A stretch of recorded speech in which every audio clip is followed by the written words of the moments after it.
Good morning. Adjusting the camera. Good morning. Today is February 6th, 2024. This is set number 8, I believe 8 or 9? 8. On Tanya. We're learning Tanya of Rabbi Shneur Zalman Viliadi. It's not only Chabad or Hasidim. Everybody learns that. Even the Cheloni, even people who are not religious learn it, because it's very interesting and helpful book. It is now 5:45 in the morning. I got today on time.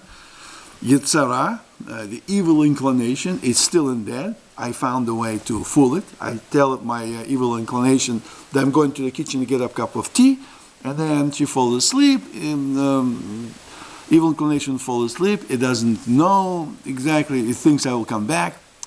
Trusted me.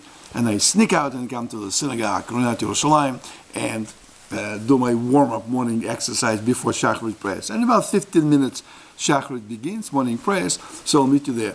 By the way, I already have, 6, 7 people? 8 gathered here, so thank you very much. Oh, more people just came in.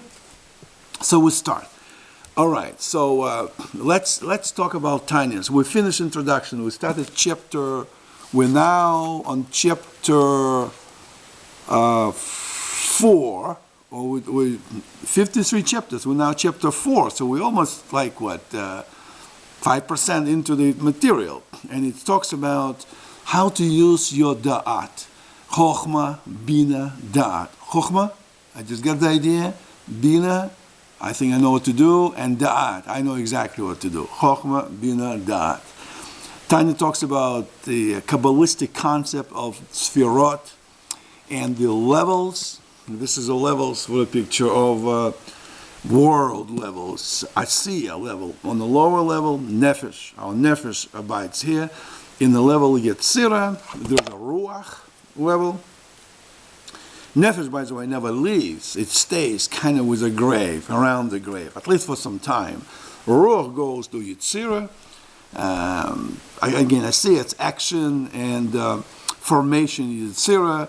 Beria level, Neshama, it is creation and an emanation at Silut, the highest level. And the very highest one is Ein Sof, infinite light to God. So we talked about the 5 levels of the person: full tzaddik, incomplete tzaddik, Benoni, in-betweener, and the Rasha, the bad person, and very bad person. And we talked about in the previous sections from 0 to 1, 2, 3, 4, 5, 6, 7, 8. Today is 8, I believe. 8 or 9. We'll review other recordings so you'll see which one is it. And we ask ourselves, well, why the Shneur Zalman is stating that the person wants to come to God, and he said that people talk to him, say, I want to get close to God, but I can't concentrate fully. The question many times, even non-religious people asking, what's the big purpose to get closer to God? Well, you get closer to God, wonderful. You feel like nirvana, the I guess Hindu concept of nirvana. You feel with God. But how does it help you that you have a machloket, that you have an argument with your cousin, or with your wife, or with your brother, or with your neighbor, or with your health, or your finances? How does it help a particular action that happens in this world, even you achieve? Well, the Tanya slowly makes a movement, although it takes several chapters to get there, to the point that you have duality. We don't have a duality in Judaism, it's all one. But basically, as I mentioned yesterday, that struggle between light and darkness, between good and evil, for all people, that concept is applicable. For all religion, Judaism, Islam, Hinduism, Zoroastrianism, all that has good and evil. Some treat that as 2 independent sources. Judaism considers it's all one. In our daily prayers, we say Shema Yisrael, Hashem Eloheinu, Hashem Echad, one. So even dark forces created by God, and for the reason for that. In other religions, as far as I know, the dark forces are independent from the good forces, and there's a struggle between them. In Greek mythology, there's a bunch of gods all fighting for the dominations, and one god is in charge of the sea, another one in charge of the football fields, another in charge of whatever, and they fight each other, and we're just a pawn in their game. Well, but it's still a fight between good and evil. So all humanity expressed it over the centuries. Which one is right and wrong? Some say, well, no, our religion is the best religion, the right religion, but I would not say this claim. When we get to heaven and we talk to God, we will then know. Until that point, if you are a Hindu, be a good Hindu. If you're a Jew, be a good Jew. If you're a Muslim, be a good Muslim. If you're Zoroastrian, be a good Zoroastrian. Don't hurt other people. As Hillel said, what that is hurtful to you, don't do unto others. So now we say, but why is it practical? Why is it practical to get this esoteric connection to God? Well, the reason for that is because the two souls in us, as we mentioned before, good and bad. The bad is actually like orange peel, and inside of this is a fruit, that's a good. And to get to the good is more difficult than to the peel. And that soul, a combination of those souls, an orange, is in our blood, figuratively speaking. Blood, your soul is in your blood, as the Torah, as the Bible states. That's all Muslims, Jews, and Christians equally believe. I'm not sure how Hindus and other religions do, but I think they probably have a similar concept, I would guess. It's not that we have a look at similarity between humans' beliefs and not divide us in the differences. So if we concentrate on the similarities, we'll find out we all come from Adam and Eve. So now, so let's get practical connection. If somebody has a problem, let's say, I want to invite my cousin for dinner, and my other cousin cannot stand him. If Bob is coming for dinner, then Chaim is not coming. And how do you reconcile these issues? You can get close to God. You're saying, listen, I'm praying in synagogue all day long, and it will resolve itself. Well, the concept can be presented here is that when you try to really get closer to God, the process of getting there refines your soul, refines your mechanism. It's like a gymnastics, soul gymnastics. You go to the gym, and you're learning Torah, and you're learning Tanya is just a book, a method, essentially, how to learn Torah, how to learn religion, how to understand God better, how to understand mechanics of it. And I guess people with more engineering-inclined minds can compartmentalize it easier. And people who have a more abstract way of thinking, maybe they approach it differently.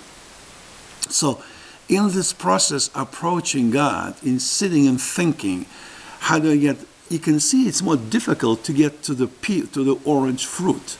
You have to go through the peel.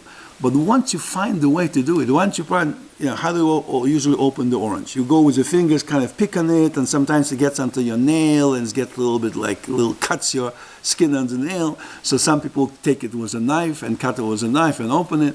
And there's interface between the peel and the orange. That interface, thin skin between the inner side of the orange peel and the orange itself, the juicy part of it, there's interface, small interface, just like a membrane of our stomach between the skin and the organs.